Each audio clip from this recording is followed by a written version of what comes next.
Alors c'est un moment pour nous qui est important puisque c'est le moment où effectivement les oursons sortent, découvrent le plein air, découvrent effectivement l'air, même si elles avaient déjà fait accès à une petite loge extérieure, mais qui était forcément moins grande que là. De notre côté, c'est un moment qui est un peu stressant, parce qu'effectivement, on sait que les oursons ont tendance à grimper en fait pour se mettre en sécurité, pour observer leur environnement, découvrir le monde en fait en soi. Et des fois, ils sont un petit peu maladroits, hein, ils ont encore des petits problèmes de coordination, et donc nous, notre crainte, c'est effectivement de les voir tomber,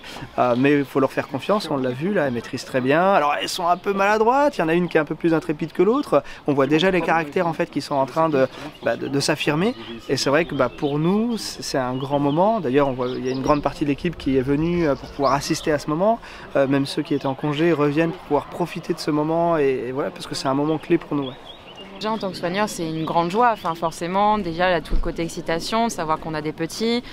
sachant qu'en plus on a un monde où on a eu tout le suivi, alors beaucoup d'abord par caméra, parce qu'au début on les voyait vraiment pas du tout, elles étaient en tanière avec leur maman, et quand c'est ça, elles sont pas du tout visibles, et après voilà, c'est ce côté où on les voit grandir, où on les voit découvrir petit à petit, donc forcément c'est quelque chose qui est très excitant, très joyeux à voir, ça nous remplit de bonheur effectivement, de voir qu'elles vont bien et qu'elles découvrent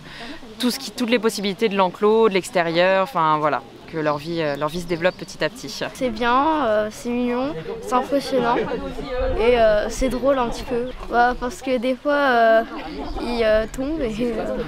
Donc en fait quand elles sont nées le 4 février, la première chose qui se passe c'est que nous en fait on ne peut pas intervenir tout de suite. La clé c'est de laisser Willow gérer, elle sait mieux faire que nous, hein, donc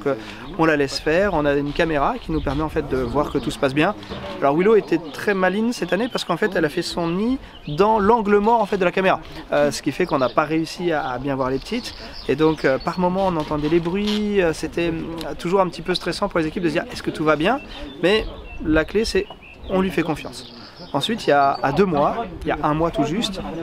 on les attrape, on va les sexer, c'est là qu'on se rend compte que c'est 2 petites femelles, on vérifie que tout va bien, elles faisaient à peu près 3,5 kg, donc en pleine forme. Et là on se dit ok, il va falloir leur trouver un nom maintenant, donc l'équipe se concerte, donc c'est Arizona et Montana qui va être choisi. Et là après on n'a qu'une hâte, c'est qu'elles continuent de grandir, qu'elles continuent de s'affirmer. Et nous on a un moment clé, c'est quand elles arrivent à bien grimper en fait sur les agrès, et bien ça veut dire qu'elles sont prêtes. Donc on a attendu que ça se soit bien maîtrisé chez elles, et à partir de là on peut leur ouvrir et profiter de les voir à l'extérieur, profiter pour elles, profiter pour nos visiteurs, et donc on n'a qu'une hâte, c'est de pouvoir les partager avec eux. L'objectif c'était que, comme elles vont beaucoup suivre leur maman, parce que Willow c'est leur référence, ça va être elle qui va les rassurer quand elles sont trop stressées, et que là c'est vraiment de la découverte pour elles. Donc le but pour les rassurer, vraiment qu'elles puissent explorer en tranquillité, ça a été effectivement d'éparpiller plein de choses dans l'enclos qui sont très appétantes, qu'ils aiment énormément. Donc eux, le summum c'est tout ce qui est miel et confiture, hein, c'est très très sucré, donc ils sont comme les enfants, ils sont comme nous, hein, en général on aime tout ça. Donc eux c'est pareil, et du coup effectivement il y en a eu d'éparpillés un peu partout dans l'enclos vraiment, et dans l'objectif que Willow, elle, par ses instincts, et vraiment justement la faire chercher, et du coup que les petites la suivent et l'imitent, ça permet aussi justement pareil pour elles dans leur développement, en grandissant, qu'elles se servent de tous leurs sens pour pareil commencer à chercher elles aussi de leur côté de la nourriture en fait. Montana du coup est celle qui est un peu plus intrépide que sa sœur, mais du coup par mimétisme et forcément, et pour se rassurer, s'il y en a une qui fait, l'autre va faire.